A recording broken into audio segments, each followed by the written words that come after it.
Welcome to Electric Libertyland, here on the Lions of Liberty podcast, your weekly shot of culture, comedy, and liberty with your host, Brian McWilliams.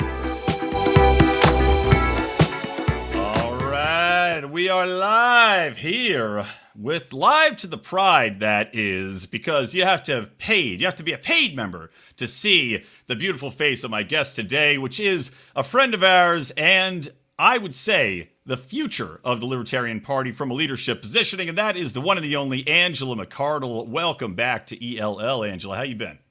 I have been doing really great. Thanks for having me back on. Yeah, it's been too long. I can't remember what I had you on the last time. It might have just been to shoot the shit, but you've had so much to announce. I mean, obviously, you know, since we last spoke, at least spoke on the show, you have officially declared that you are running for LP chair, and I like you're getting out in front of it. I mean, you're already out there campaigning. Now, tell me a little bit more about why you came around to the decision to run. I know you're a busy person. I know you've got a lot of lawyering to do in addition to all the protests you're organizing and being involved with. You were involved, obviously, where I met you at the California Libertarian Party and now the Mises Caucus. So bring us up to speed. What brought this horrible decision on? And I only say that from a position of having to deal with libertarians more than we do. Right. It's challenging to deal with libertarians. They really will tax your nerves. But, you know, I enjoy being a really stressed out person. So I think this is a great job for me. So, you know, there you go. Number one, why is Angela doing this? You know, maybe there's a little bit of the BDSM, you know, sadomasochistic Nice. part of me. So that's really I read rising. your blog. I love it. Angela's Flog Blog. Yes, Big fan. Yes. Angela's flog blog, self-flagellation of, jumping into the Libertarian Party national chair race. Yeah, and you make a little money off with the cat and nine tails you sell. But anyway, so getting out to, jumping into into the race. I have been talking about why I announced whenever I talk about it publicly, and I think everyone probably knows it's because the Libertarian Party didn't denounce the lockdowns. The National Party didn't. California did. We were very open about it. We've had a ton of protests and events organized at the county level, and the state party has been really supportive of it. The Colorado Party has been really outspoken on this issue. As of now, the Nevada Party is outspoken on it.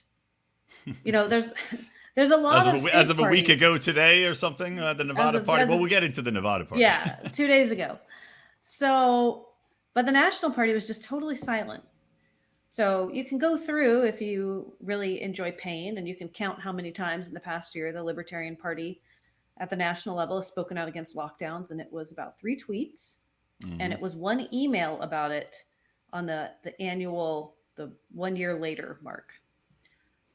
So that's just unacceptable, and we were hemorrhaging support from the Liberty community during the summer because we weren't speaking out about it, and there was, you know, a big uproar at the national level on the committee, and you know, you had some principled people like Karen Ann Harlos and Aaron Adams and Josh Smith saying, hey, you know, we should say something, and everybody else is just sort of sitting on their hands.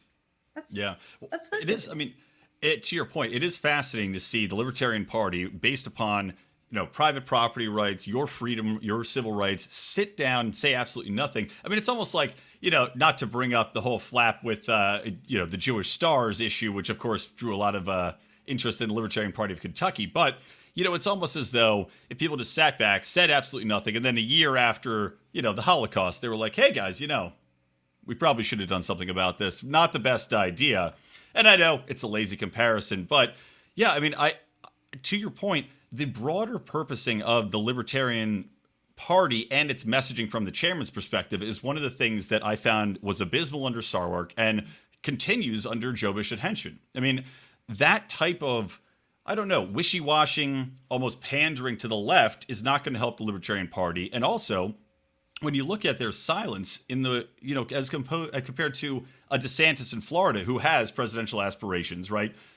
Do you wonder if the Libertarian Party is bleeding people to the Republican Party, oddly enough, because they actually have somebody standing up to this? Yeah, it's embarrassing. When I think about liberty, one of the first things I think about is the not being in prison, right? The ability to move about. I'm someone who is not out actively harming someone. I'm not an active shooter. I'm not smashing windows. I'm just walking about minding my own business. This is a basic freedom. And that was taken away in a large part of the country. And so the first thing we should do if we're about liberty is to say, hey, people shouldn't be forcibly locked up in their homes. I just don't understand why this is controversial or complex. And well, for the safety of everybody, Angela, don't you want to kill grandma? How can you dare go to work and feed your family? Well, we want to legalize drugs. We want to legalize heroin, and we're not afraid to say that. We want to legalize sex work, and that's, conservatives view that as like risky behavior. So I'd also like to legalize going outside and going to the damn hardware store. Can I? That is an awesome way to put it into perspective, I think, for a lot of libertarians out there on how ridiculous it is to not stand up against the lockdowns in general and the basic right to go to work. Because, to your point, we advocate lots of things that the normal person would shake their heads at in disgust, and yet too cowardly to stand up for simply being able to go to work, or like you said, go to the park, take your kid out without having to wear a mask. It's insanity.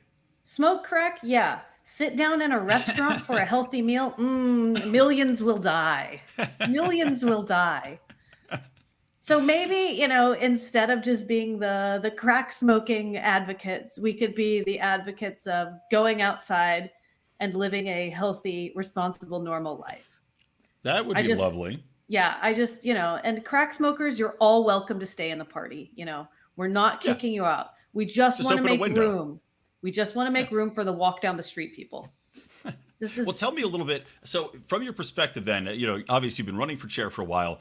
Tell me what you think are, what are your main planks that you're running on? Obviously anti-lockdowns in general, but what are the main planks you feel need to be addressed? What are the most important things that the party has to focus on from a messaging perspective that you feel, the current leadership and the last leadership have let us down on? So we need to make our messaging more libertarian.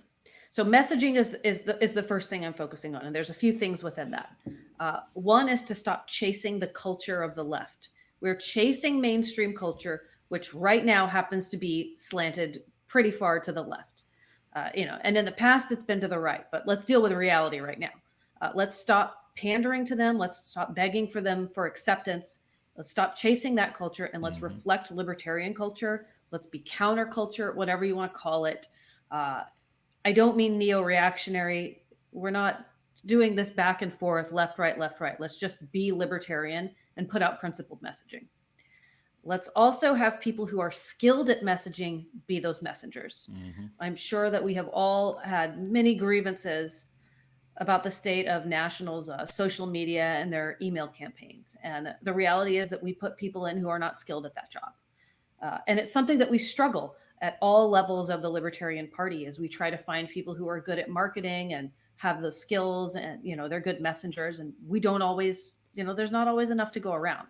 But at the national level, there is. We have a very large pool. We just need to identify the right people and get them in the right place. Well, a quick question on that. Do you think that there is, like, for example, I'll bring up, Michael from the Mises Caucus, Michael Heiss. Is it Heiss or Heiss? I always forget. Heiss. Heiss. Right? Yeah. Heiss. It's like one of those things I always question myself because every time I say it, I say Heiss and I'm like, but there's an E on the end. Anyway, doesn't matter, irrelevant. But he, is taking a paid position with the caucus and people were criticizing him for that and saying, well, the chair doesn't even get paid. How dare you take a paid position? But that strikes me as as libertarians, inherently, you have a value. You should be paid for that value for your time. What's your time worth? We're talking about time preference as a major part of our economic philosophy, and yet people don't feel like you should be paid for the time you put in as a chair or as, a head of a caucus or whatever else it is. And I think that also is one of the biggest problems when it comes down to people taking, having the best people fill the best positions with the party. Because, it takes an unbelievable amount of time to run social media, to run marketing, to be a chair. To expect somebody to do that for free and to do it competently and well and make it their number one priority is insane. And yet people seem to want to shit all over anybody who wants to get paid for the position. It's because we have a loser mentality as a party. We are very comfortable being losers. We are very comfortable being volunteers, not paid employees. A lot of our best activists in the party are kind of broke. And well, I don't even mean that as a judgment. Like, hey, but they've got the time. they focus on activism, and I've done it too. I'm totally been guilty of this. They focus on activism and not their career, and so then they don't make enough money, and so they're broke and they're elevated in status in the party too. So that's like our ideal, and it's unhealthy. And again, I appreciate when people pour their heart and soul into the party. We need to treat them better. We need to take better care of those people. And support them. So yeah, Michael Heiss should be getting paid. I am getting paid. I do get paid on Patreon. It's not at the goal that I need it to be at by the time I chair national to do it full time, but I am getting paid. Well, go ahead. Plug that here. Where can people go support you on Patreon? Patreon.com/Angela McArdle. By the way, so what I have said about national, and by the way, I do think the position should be paid. But I don't believe that I should be the one to get the paycheck. I think I need to put in the work so that the person who comes after me can get a salary. It should be a full-time position.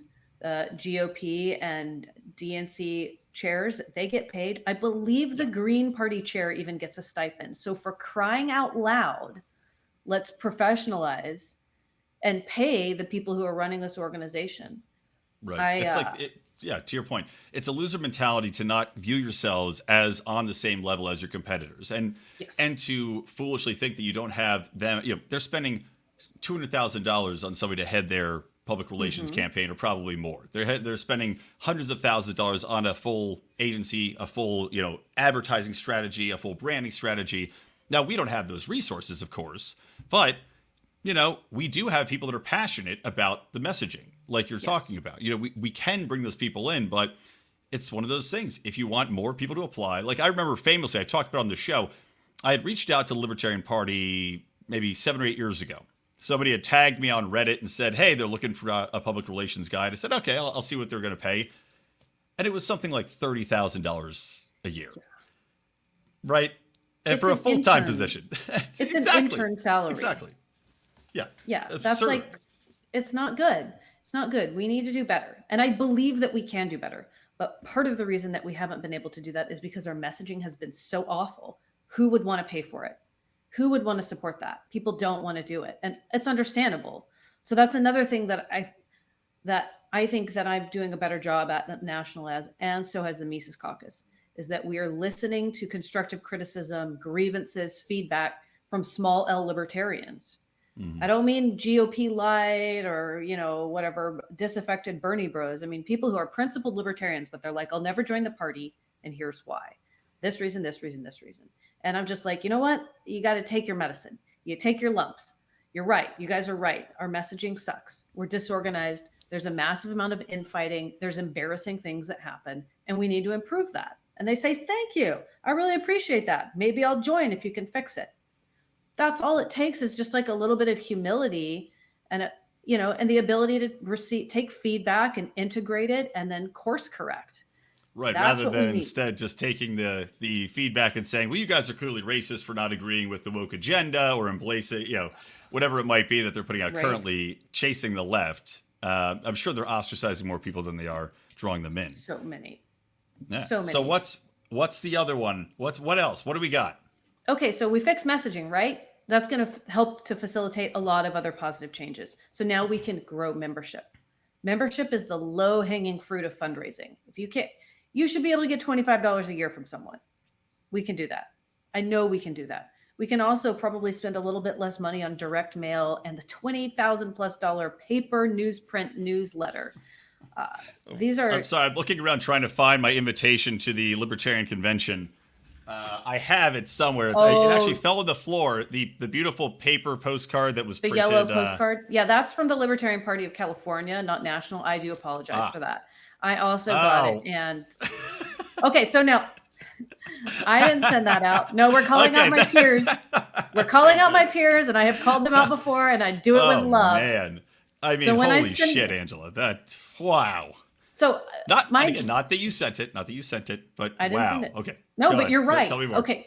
So like I make a joke out of this is like usually like I'm not a graphic designer, right? And my graphic design is not great, but it's not that bad.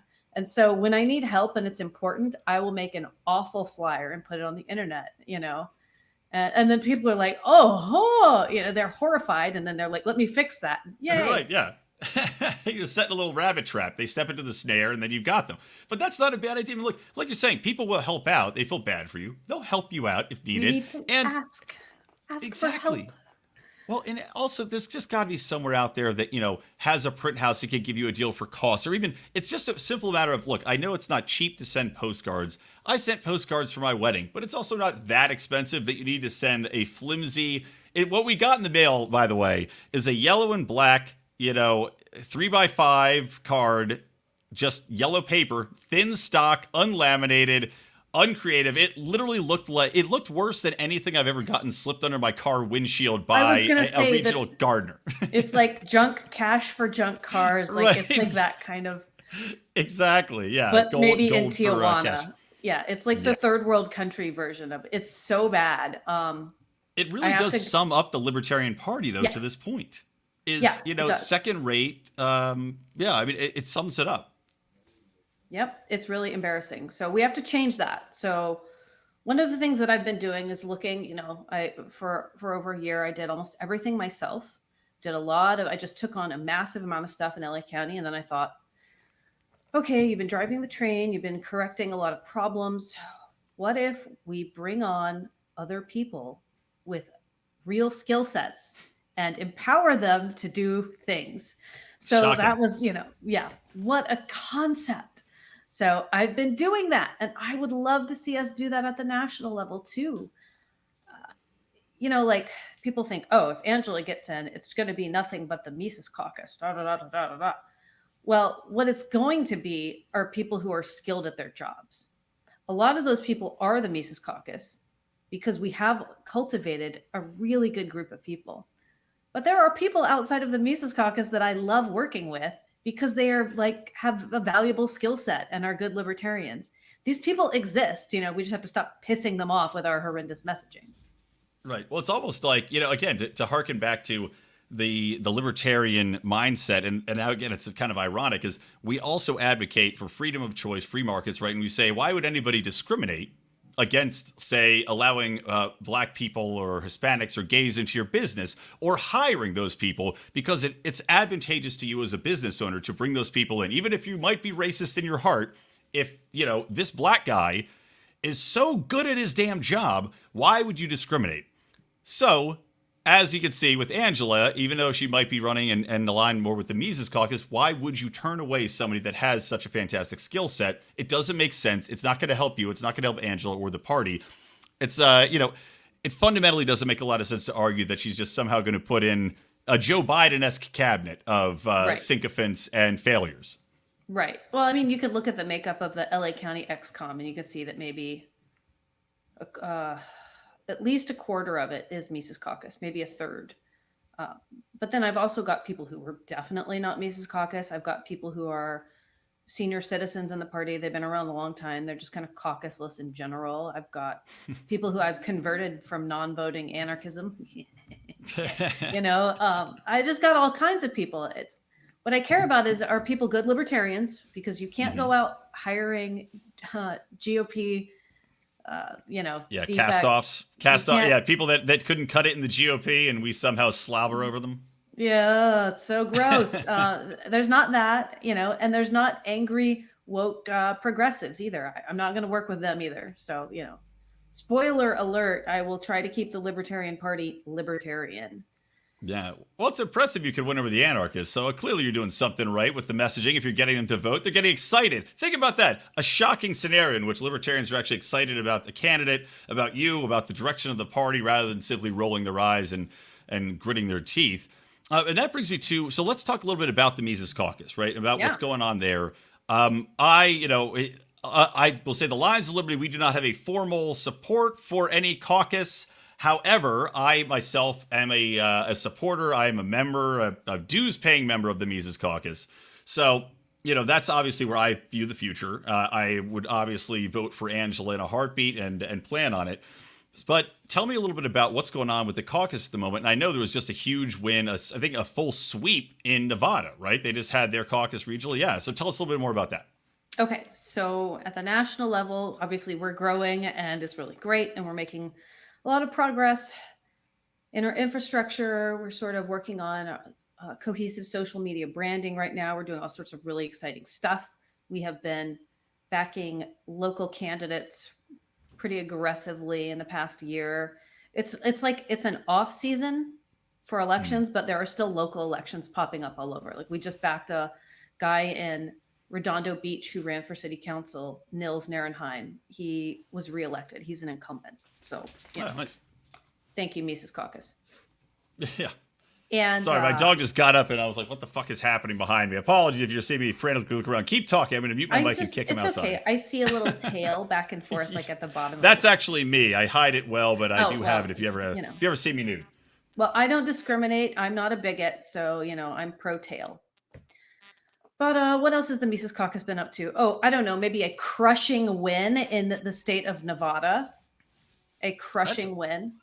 Massive. And now I believe now their social media feeds and everything, they were ultra woke before, right? I also heard there was some sort of embezzlement scandal, which is hard to fault the guy. He stole a bunch of money to do cocaine and bang hookers. I mean, look, I could get behind that as a libertarian, but not if you're stealing the money. Okay, so according to former representatives, he wasn't stealing the money. He was just overdrafting the card without permission every month. Oh, well, that's even worse. So then you're getting charged on top of the overdraft. I guess it's not stealing if you can rephrase that. It's not stealing. It's just taking it without permission. Got it. Right. Okay. Right. All right. So it's not just that the people who were running Nevada were like super woke leftists. It was a mess of just all across the board. Pick every bad thing that you could pick from any ideology, smash it into a little shit sandwich, and that's the Nevada LP formerly. So they also had people on who were apologists for the bombing of Hiroshima. It was a mess. Pro-vaccine passport, pro-lockdown. Pro-vaccine. Okay, so they were openly pro-vaccine because of they're putting their allegiance to their city and their jobs. Right? I guess because they just want vaccine passports to get Vegas back up and running. Right? Is that the basic logic rationale behind this? I think they were the stay home, save lives type, because they said we openly support free market vaccine passports. That's like saying, I'm a banana octopus, but right. Whatever. Yeah, oxymoron. Okay, so go on. Continue, please. So they're out. Okay, so we had a really great convention in Las Vegas, down in Old Town, not at the Golden Nugget. Where were we? We were at the Plaza Hotel. Okay, nice. Historically, you had, I believe last year you had 31 people at the Nevada State Libertarian Convention last year. Huge turnout. Right. Crowd so surfing. This year's convention had about 109 delegates plus several guests, myself included. Big turnout because a lot of big movers and shakers in the liberty movement, and Dave Smith and Tom Woods have been promoting this thing, encouraging people to go. We got an excellent turnout.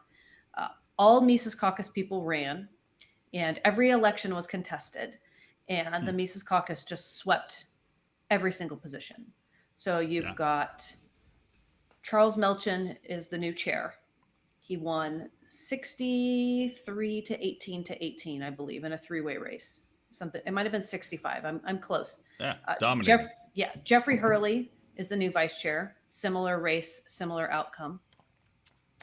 Brian Elliott is the new treasurer. He ran unopposed. Katie Banuelos is the new secretary. She won really aggressively as well. And everyone gave really fiery, intense speeches. It was really fantastic. Well, that's the thing is it's like people are fired up. I mean, that is really the difference is it's, because I've been to the obviously the California convention several times and some of the Los Angeles conventions. It is fun to see people actually get excited about libertarianism, and get fired up and have an opinion and not be afraid to share it unabashedly instead of just kind of this wheedling, whining nitpicking amongst ourselves bullshit that we have become known for. You know, it's almost like that hilarious video of the Democratic National or the Democratic Socialists where they stop each other for, you know, misgendering or for clapping because people that have, some sort of autism might get triggered. That reminds me of what the Libertarian Party had turned into, except with just these little minor infractions of libertarian philosophy that nobody gives a fuck about. Meanwhile, we're running away with the train towards, you know, Pander Station. Right. So it's exciting.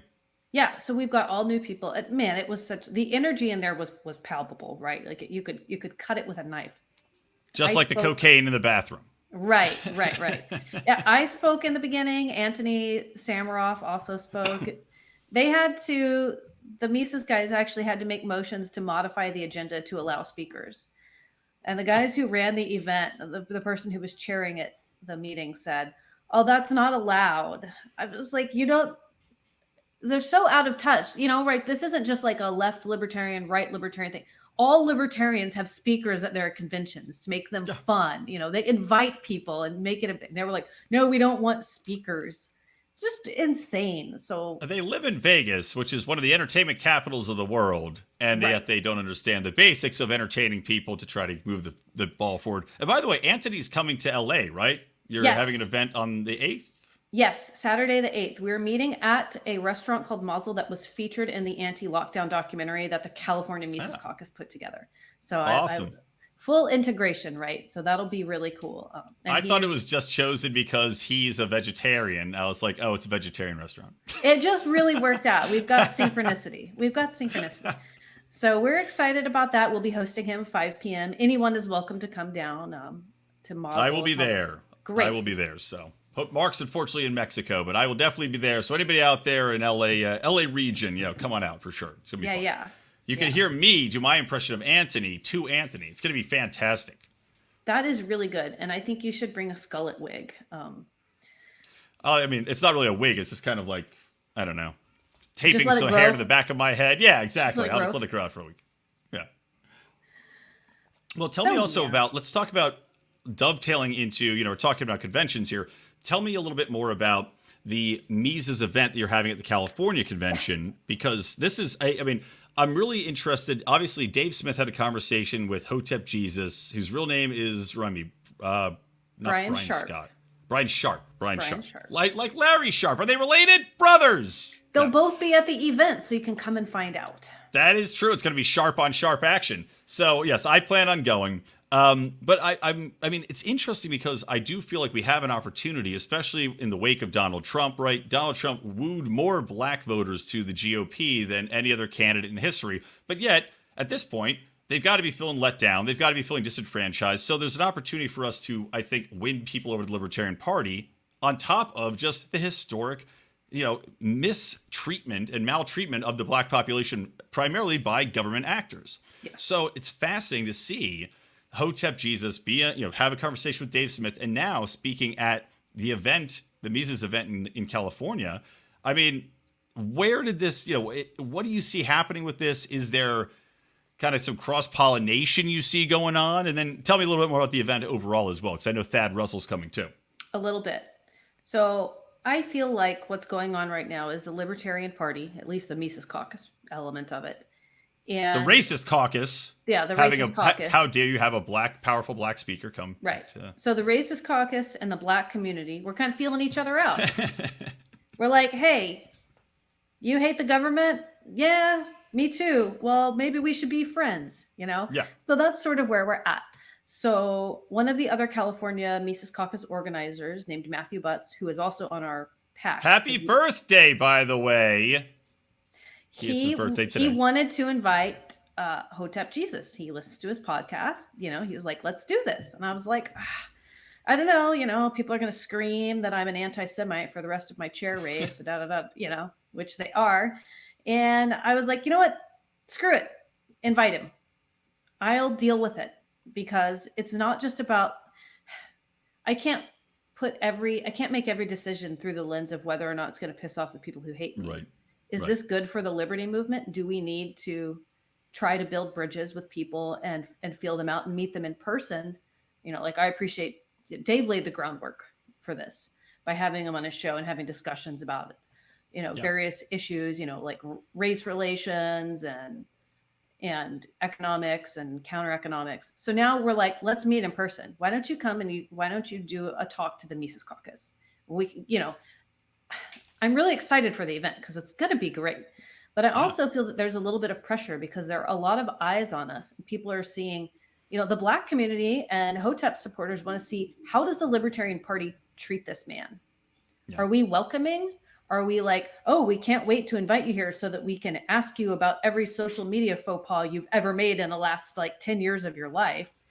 That's is not that, what I mean, is that something you're worried? I mean, from the Mises side, I don't think you have to worry too much about that. But I don't know, maybe there's sleeper agents in the Mises Caucus that are waiting to spring these questions on him. But I have to think that for all intents and purposes, that's probably going to be a very receptive audience. I mean, obviously, Dave's audience, he is Mises all the way. A lot of his audience is very supportive of that, and they understand. And anybody that's going to be coming after people for faux pas and embracing cancel culture is probably not somebody that's going to be a Mises fan in general. Right. Well, my 3 or 4 mealy mouth pencil neck haters aren't going to be allowed at the event. Do you have a bouncer? Did you hire somebody? They'll have to arm wrestle me to get in. Is it Anthony? Is it Anthony Samaroff? I hope. No, I'm sorry. You're not allowed to come in. Angela specifically told me not to let you. Excuse me. I'm talking to you. Security. Do I have another security member? All right.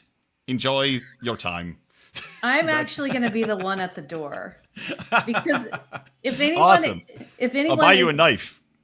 I'm always, always locked armed. and loaded. If anyone is psychotic enough to come try to disrupt our fundraiser and party event, which I graciously placed not in conflict with the Saturday night fundraising event, if anyone wants to be that psychotic and disrupt an event where we're trying to grow the liberty movement and the party, they're going to have to punch me in the face to get in. I want them to be like, okay, so I'm the kind of guy who's willing to punch a chick in the face to disrupt an event. That's the line. So I think, that's how I'd like to handle it. Yeah. And I'm really looking forward to it if anyone does try to get crazy with me, because I want think everyone we're all to film forward to it. Please, everyone film it. I'll take one right on the chin for the team. I want to see you and Hotep Jesus back to back, like some sort of terrible action film. We could call it Black Chocolate and White Lightning. Something like that. Okay. We'll get you both some nunchucks. Like this? Yeah, exactly. Or it's like in a battle stance, and you do that thing, you spin around and kick people in the face together. I could do that. I can do that. I believe in you. I mean, it's a very exciting event. And again, how many times have we had somebody speak at a libertarian event, and people are scared of speaking at libertarian events, right? It's almost considered political poison, career poison, societal poison. But this is the kind of people we have to look to embrace, people that have a huge following that do overlap with us so much intellectually. And look, I don't agree with everything, obviously, that Hotep Jesus has to say, that Brian Sharp has to say, but there's enough where I've listened to his podcast. I follow his Twitter, I've retweeted some stuff, and it doesn't seem like there's a lot of hate there. It seems like there's a lot of openness to conversation and dialogue between the two of us. And I'd be surprised if, look, where are the Hoteps going to go politically? They're not going to go to the Democrats. They're not going to go to the Republicans. Wouldn't we be the natural place for these people? And if we're, so it's difficult for libertarians who are very sucked into the toxic elements of the party culture to maintain neutrality on the issues of cultural conservatism versus cultural libertinism. This is the litmus test. Will you allow people who are more culturally conservative to join your party as long as they're not trying to change the platform of the party to be culturally conservative? Right. Because you should, right? Because we're very quick to jump to table at LGBT events, conservative members of the party included. We want to include gay people. We want to include trans people. We want them to feel like they have a political home. There's no reason that we can't extend that same courtesy to people who have a different quote unquote lifestyle. Yeah, exactly. There's no reason. And that's how we grow too. You want to get liberty-minded, principled people. And if they're culturally conservative, that's okay. Same as it's okay to reach out to sex workers or OnlyFans people or whatever. If you hate the government and you love personal freedom, you belong with us. Right, exactly. Well, it's also one of those things too where, I talk about on the show a lot how you reach people, how do you convert people to libertarian thinking, and how it's just finding that commonality and then letting that grow through dialogue and conversation, just planting the seed. So are we going to go through life only accepting people that agree with us already? Well, good luck fucking finding them, number one. We can't even do that. We're already running those people off. Exactly. We have this mindset where we're like, it's like we jump over $1 to pick up a nickel. So the people who are liberty-minded, ex-GOP, or they're only in the GOP because they want to vote in the primaries or something, but they are libertarian, will shun them. And then people who are what I call heretical left. They're left of center. They're all about free speech. We don't have them on economics yet, but they've got everything else libertarian. Well, we hate them too because they're not politically correct. So what does it leave left? It leaves, toxic neocons, if you're like the former party chair, inviting them, or just like the far left progressives. That's like terrible. Why don't we go after the obvious, like low hanging fruit? Yeah, exactly. It's just, and that's why, getting back to the messaging topic, why I think you'll be such a good chair personally, and why I think, obviously, the Mises Caucus messaging overall is very, vitally important, is to get back to that core messaging, which is number one. Consistency is key, and having a strong, consistent message to tell people, look, we're different for a reason. We're inspiring there does have to be a little bit more of a religious fervor to how we view things. Going along with the lockdowns is a prime example. Oh, we're for freedom, but not right now. So, it's got to be fucking fervent. It's got to be religious. We do not accept this. We will stand up for your rights. Kind of like the ACLU used to be before they, rolled over and died and got butt fucked by the left. So, that messaging, and I think that comes back to how we're going to reach a lot of these people is if you have that strong core messaging, people will gravitate towards you naturally. And it's just, at that point, it's just our job not to fuck it up and turn them away. Yes, exactly. And that's a cultural thing within the party. It is. And that's another thing that we need to work on is party culture, which is, it's another thing that I really appreciate about the Mises Caucus is, okay, so there's a big Facebook group where everybody sort of swims in this like Mises Caucus soup. And, we get new people in and they say cringy stuff or whatever. That's okay. There are new people in a giant, massive Facebook group. But when you look at the membership and the other platforms that we use to communicate with like dedicated members, we don't have this infighting. We don't have this nastiness. If somebody screws up and posts something stupid on like a state Twitter account, we talk about it like adults and we're like, sorry about that. We won't do it again. When we put stuff in place to make sure that it doesn't happen, people get, ejected for crappy behavior and moderators talk about it. And we have like a system in place to safeguard our membership and also to keep things on track. So we have like a good environment. And because we have those sort of things, like we don't have a bunch of infighting and nastiness. I guess, the other thing too is like we're a united front on principled messaging. We want the same things, right? So I would like to see that happen at the national party level too, where people are singularly focused on libertarianism and they're not fighting over stupid stuff. And they're not letting that get in the way of organizing. That's an interesting way to put the Mises Caucus in perspective that I haven't really thought about, is that, you can rarely say that really about almost any political party or caucus, and definitely not about the Libertarian Party as a whole. But yeah, the Mises Caucus came together. It was created for really the sole purpose of let's get back to the core messaging. Let's avoid all this, this bullshit we're adding on and tacking on the edges to try to chase these other population groups and get back to a core strength, which is what the libertarianism actually stands for. And I mean, and that's another component of the messaging that's so vital to the party too. And I'm sure you have thoughts on it. I did a whole episode about it, which now sounds stupid because I was talking about how we don't need to emphasize the Fed, and then we went and fucking locked people in their houses and printed all this other shit and game stocks and all this. But anyway, point being, I think one of the most vital things that we have to get back to or figure out a way to convey is a simple, not Gary Johnson way of describing libertarians, what we believe and what we stand for, so that people aren't confused and being able to easily be led astray by left-wing media or by right-leaning politicians who declare themselves libertarians when they're the farthest thing from it. Neocons in libertarian clothing. Right. Like Donald Trump. Right. Yeah. And that's a branding issue, and it's a challenge because there's a depth to libertarianism that people don't realize, and it's a young party. It's only been around since the 60s, so it doesn't have decades and decades of bullshit to build upon. But we're working on the bullshit. We're working on it. I think that the Mises Caucus and what I want to do is something that actually hasn't been tried before in the party.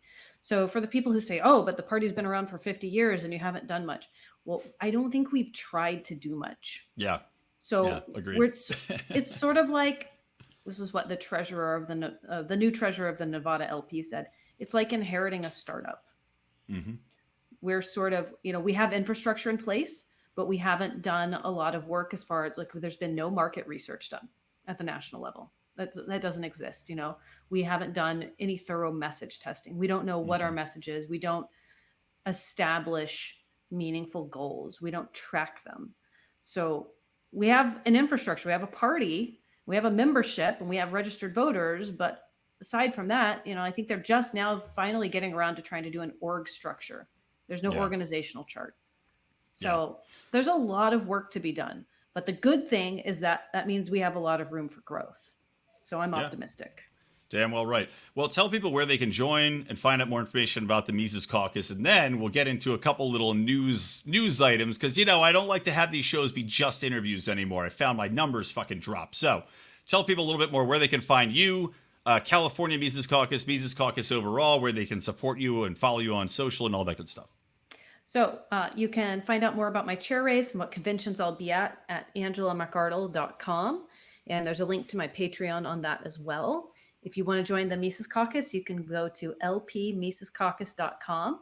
And to find out more about the California event, which is May 14th, you can go to camisescaucus.com. We are organized at the state level as well. It's pretty great. There you go. Awesome. All right. So let's segue into just a couple stories. And now one of them is a natural kind of thing that I want to talk about with you because, lockdowns, vaccine passports, everything else. We had Dave Smith, who was informally, I don't know. He declared he will be running for president in 2024, which is very exciting and interesting. And of course, he went on the world's biggest platform as far as reach of Joe Rogan to convey that. But, that wasn't the thing that got all of the news attention, sadly. You would have liked all the headlines to be about Dave Smith runs for president. No, they were instead about Joe Rogan supposedly being an anti-vaxxer and the perspective that how dare you advocate for people to live a healthy lifestyle, to be young, and to not have to get injected with the vaccine, which raised the question to me of when you're talking to people about vaccines, right? And obviously this shit is not going to be going away anytime soon. And I'm hoping that you're going to get a lot of attention and the spotlight put on you. How do you talk to people about vaccines? What did you think about the media response to Joe Rogan, number one? And how would you handle this? Well, the media response to Joe Rogan is exactly what I thought it would be. They're just going to push the agenda of mandatory coronavirus vaccinations. And even if it's not going to be mandatory at the federal level, they want to shame everyone and use social pressure. So I guess props to them for trying to use the power of persuasion. But I don't agree with it because the entire thing is premised upon government narratives and research that I find to be severely lacking. And I try to remind people of that. And when people talk about having absolute faith in Dr. Fauci, I can't really relate to them, but I just set that aside. And I try to remind them that this is the same government that brought you DDT, Tuskegee experiments, forced sterilization for gays earlier in the year, weapons of mass destruction in Iraq not that long ago. Well, and arguably, weren't they forcibly sterilizing women at the border right now? I thought I read something about IUDs being forced upon women coming into the country from Mexico. I read the articles. I don't know whether or not it is true. It's suspect. Yeah. It's very suspect. So, the burden of proof is on them, the government, to prove that I should trust them with anything.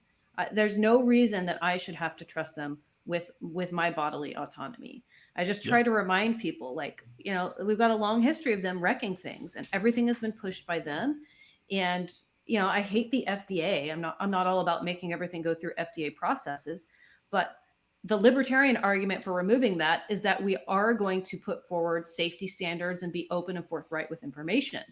And in my opinion, these vaccines haven't been tested long enough to try to be forcing them on everyone.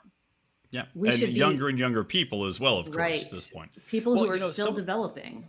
Right. Yeah. Well, exactly right. And a brand new, basically this RNA concept coming into play. But it's also something where the media, right, they went out of their way to point out, and this was a response from the White House. That's how big Joe Rogan is, that the White House has to issue a statement on, on how he's not a doctor, right? So that was basically what their concept was. Let's just remind Joe Rogan that he's not a doctor. And to that, I had to shake my fucking head because, obviously trust the experts has been this and trust the science, right? Follow the science has been a phrase that's been thrown around so many times. Meanwhile, we've had media censorship, social media censorship of a changing story wherein they would censor something that then came out to be false, irrevocably, provably false. And as people that just have common sense, we are now being told that you're not even allowed to have common sense, because to have common sense makes you somebody that thinks they're a doctor, and you, Angela, are definitively not a doctor. I am not a doctor, although I did work as an assistant medical researcher for one of the top dermatologists in the world, and I'm a craniosacral therapist, but I'm not a doctor. I say that, and then people are like, oh, well, that just means you're a quack because you have like a medical opinion, but not a medical degree. I'm like, oh, geez, like. Well, it's just amazing to see. It's also like, the fascination now, the left with taking down big corporations, taking down big pharma, how they're the devil. And now they've embraced them with open arms and how they are now the saviors of the world. I just read that Pfizer made $3.5 billion off the first round of vaccines. It's so confusing, right? Like big pharma back in 2013, 2014, they were still evil and the devil. And now they're literally saving humanity and we can't question them. Yep. Can't bring it up. Or you're selfish and killing people. Does anyone remember Vioxx and how that killed a bunch of people and had to be taken off the market? And there was a whistleblower named Brandy Vaughn and the whole thing. It's like everyone's memory is just conveniently selectively wiped. Right. I mean, it's almost one of those things where and I've said this before on the show, it's one of those things where I'm convinced that people are going along with this, which they've never. I mean, if you suggested such a thing as mandatory vaccines or vaccine passports or being locked in your house, even to people, they would say that's insane. It can never happen in America. It's not permitted. But once the first step got taken, right? Once people agreed with the lockdowns, once they acknowledged and mentally bought into it, which destroyed lives, which closed businesses, they can see, just walking around, you can see the carnage played out, right? Yes. These people are so committed now, they cannot go back. And if that includes getting shot up with not exploratory, a vaccine that hasn't been properly tested, they will go along with it because at this point, if they don't, they are bad people and they can't accept that. What do you think about that theory? So it's interesting. It's sort of like the intersection between two different theories on how bad things happen in the government. So there's the conspiracy theory that it's all evil and perpetrated by evil people who want to harm us and control us. And then there's the competing theory that it's just by people who are incompetent. What I think often happens is incompetent people get the ball rolling and they screw up, like with the social distancing model that was based off of something a teenage girl did for a paper. Yep. So this is dumb, and it was a genuine stupid thing to do, but it wasn't done with malicious intent. And then further down the road, people find out, oh, that was really stupid, and we shouldn't have done that. This doesn't make any sense. It's not based on anything reliable. And then they think, but now we're too far along in the narrative. We can't change it. And then you're morally culpable for your actions because now you know what you did was wrong and you're not willing to go and say, you know what, we fucked up. Yep. That's kind of what I think happens in a lot of scenarios. And I think that it's very likely that we'll see that with vaccine manufacturing as well. A lot of people are talking about side effects now, right? Yeah. I mean, there's side effects coming out. and I've seen it in pregnant women. There's obviously the blood clot issue. But what's terrifying to me is knowing that there are these side effects and knowing that we have a population that's being mass inoculated, right? And also there's, again, I didn't read enough of this article to go into it, but also there's been suggestions that the government is actually suppressing some of the reports from vaccine Yes. Reactions. Yes. But to say now, as Fauci's doing, that, well, we have to vaccinate teens, we have to vaccinate young people, is just madness, considering the fact that young people, we already know, are almost invulnerable to the disease or the pandemic, or whatever you want to call it, as far as getting deeply ill from it. But also that if these people have already been out in circulation, we're back in schools now, we're out and playing. Oh, my kid's been in daycare. Granted, she's homesick now, not with COVID, and I'm sick now, not with COVID, but they've been out circulating. If this thing is so prevalent, if it can spread so quickly, if it's so absolutely virulent that we need to be terrified and living in fear at all times, shouldn't they have all had it? And if so, they don't need to get vaccinated anyway. Right. I haven't had coronavirus yet. I have traveled all over the country the last year. I'm technically quote unquote immunocompromised in a weird way, but I haven't had it. I have had no viral infections. I went to Florida, Orlando for the national convention when that was like the epicenter, the hot spot, of this whole thing. It's possible to not catch it. And young people who are healthy have it's just a statistically much lower rate of catching it. When I cross-examined one of these government fools at the Orange County level, while I was I did a trial. I did a trial to defend a business that had defied the lockdowns, and they were in trouble with alcoholic beverage control. And alcoholic beverage control dragged on this total fool who worked for Orange County's infectious disease control. And we had him admit on the record during trial that there had been one COVID-related death of someone under 18 in Orange County for the entire year.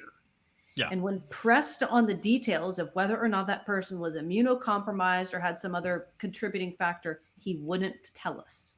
Of course not. Of course not. Isn't that, how is he not found to be in contempt of court, by the way? Oh, was he saying it was a protected by the state and health records or something like that? Yeah, the whole thing was a kangaroo court and an absolute mess. It's an administrative court, and I just had absolute contempt for the proceedings. It disgusted me. But that's the other thing people need to understand about this whole narrative is that so much of it is pushed by government. They're okay with it. Like, they're not being neutral. They have picked a side. Mm-hmm. And that makes me suspicious, right? And I don't run around saying, coronavirus is a fake thing. It's microchips that's activated by 5G and Godzilla and the planet Nibiru, whatever. I'm just like, I'm not confident that the government is telling the story.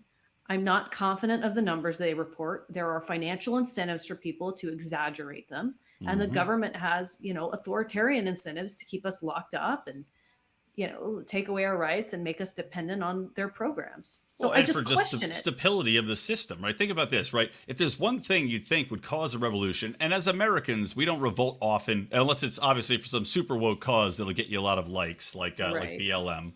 But we have it too good to revolt for the most part. But the government, right? And let's pretend that they were good actors in the beginning, like you're talking about, just incompetent people who decided that locking us down was the best thing for everybody. Now, if they say, you know what, we fucked that up, we're wrong, you guys, you don't need to get vaccinated, this was never a big deal. Who is really going to be confident that they're going to stay in that position? That there won't be a possibly violent rebuttal to that lockdown that has ruined lives and put people out, cost them their homes. That is a very dangerous prospect if you're in the government. So of course you're going to do everything possible to avoid that truth coming out. Yeah, this is why large government is a bad idea. They have a vested interest in not being held accountable for their actions. Yeah, and precisely. I want to see the LP champion this. I want to see us just spell it out. This is the problem. There are many problems and pitfalls with authoritarian rule like this. Let's be open about it. It's really concerning to me. Yeah, go ahead. Oh, no. Well, I was just going to ask a joke question. So finish your thought. So I have Crohn's disease. I talk about it pretty publicly, and I'm in better shape now than I was before. I wouldn't be running otherwise. But for someone in my situation, I have a very weird immune system. It's very intense. I don't get sick. I don't catch viruses. I haven't had a cold, anything like that in almost 4 years at this point. I just don't get sick. I get bleeding ulcers and things like that. So my immune system kind of problematic. But one thing that the doctor has stressed to me many times, and that is on the insert of any autoimmune drug, is to be very careful with vaccinations. You should not take vaccines. You should talk to your doctor. Definitely don't ever take a live attenuated vaccine. Use extreme caution with injecting anything like that into your body. And so I can't take this crap, regardless of whatever your opinions are and whether it's good for you or not, minimal side effects. I can't take it.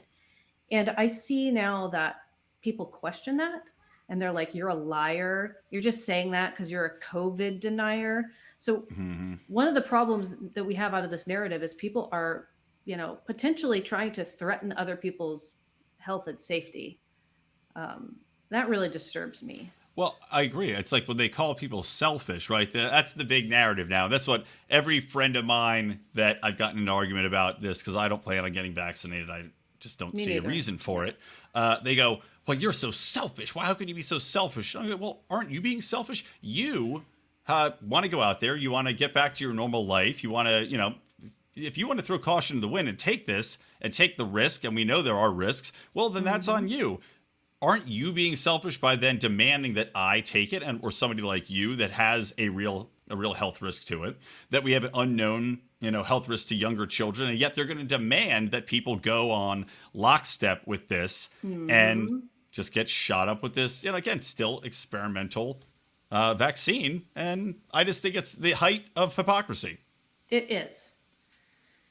It is, and it freaks me out. But this is a really good glimpse into showing what kind of mindset people have. That they really do want to lord their authority over you. I'm very glad that most of my friends are not in government, because they would have absolutely forcibly injected me with this, locked me up, thrown me in prison for protesting against the lockdowns. That is the mentality of a lot of people who are on the far left, for sure. Especially progressive upper middle class white people. They really feel that they should have the power to just, issue orders left and right. Those are the exact people that I've had the most arguments with. Well, so we're already out about an hour. I was going to make a joke. You mentioned Bill Gates, and you're, I don't know if you're in a relationship now, but you were famously single, in and out of relationships. Not to say you're a promiscuous woman about town, but it was kind of a thing you joke about on your Facebook page. So Bill Gates, is he on your short list to go after? He's getting a divorce. Did you not hear this? I did. Not for dates, maybe with some ex-military guys. Maybe we could take him out together. Good. Black Widow him. No, Bill Gates is, he freaks me out. He's also not a medical doctor like Joe Rogan. So I guess you never know. Nobody ever goes on. No, the mainstream media never reminds Bill Gates that he's not a doctor, despite all his medical advice, do they? Shocking. Yeah, no, I do have a boyfriend now, and he also hates Bill Gates, which is good. So no chance for the threesome. No. Oh man, not for $54 billion or whatever it is. What's he worth? I don't even know. I just made that up. Half of what he was worth before. After this is all done, we know that. All right, so Leo, go ahead, Angela. No, yeah, say they're just like a virus self-replicating right now. I don't even buy the divorce. No, you might be right. It might be a smoke screen. They're gonna marry and then keep growing, and then that'll divorce and then grow and grow. Yeah, it's frightening. They both just have millions of dollars. They're like, we're gonna get those anti-vaxxers. We're gonna get those last holdouts. We'll take them to wine and dine it. Then we'll take them back to the apartment and just inject them. Yeah. All right, so let's go out on something funny here. At least I think funny. I'm gonna share this. I have this video. Right, it's a CIA commercial. We'll end this on a high note here, a funny note. It's a CNN commercial, a CIA commercial, to show you just where the government has gone to insofar as the way in which they recruit their spooks. So let me just share a screen here, and I should be able to share the audio as well. All right. So there we go. Here's the video. So let me play this for you, and if you can't hear it, let me know. When I was 17, I quoted Zora Neale Hurston's How It Feels to Be Colored Me in my college application essay. The line that spoke to me stated simply, I am not tragically colored. There is no sorrow dammed up in my soul nor lurking behind my eyes. I do not mind at all. At 17, I had no idea what life would bring, but Sora's sentiment articulated so beautifully how I felt as a daughter of immigrants then and now. Nothing about me was or is tragic. I am perfectly made. I can wax eloquent on complex legal issues in English while also belting Guayaquil de mis amores in Spanish. I can change a diaper with one hand and console a crying toddler with the other. I am a woman of color. I am a mom. I am a cisgender millennial who's been diagnosed with generalized anxiety disorder. I am intersectional, but my existence is not a box-checking exercise. I am a walking declaration, a woman whose inflection does not rise at the end of her sentences, suggesting that a question has been asked. I did not sneak into CIA. My employment was not and is not the result of a fluke or slip through the cracks. I earned my way in, and I earned my way up the ranks of this organization. I am educated, qualified, and competent, and sometimes I struggle. I struggle feeling like I could do more, be more to my 2 sons, and I struggle leaving the office when I feel there's so much more to do. I used to struggle with imposter syndrome, but at 36, I refuse to internalize misguided patriarchal ideas of what a woman can or should be. I am tired of feeling like I'm supposed to apologize for the space I occupy rather than intoxicate people with my effort, my brilliance.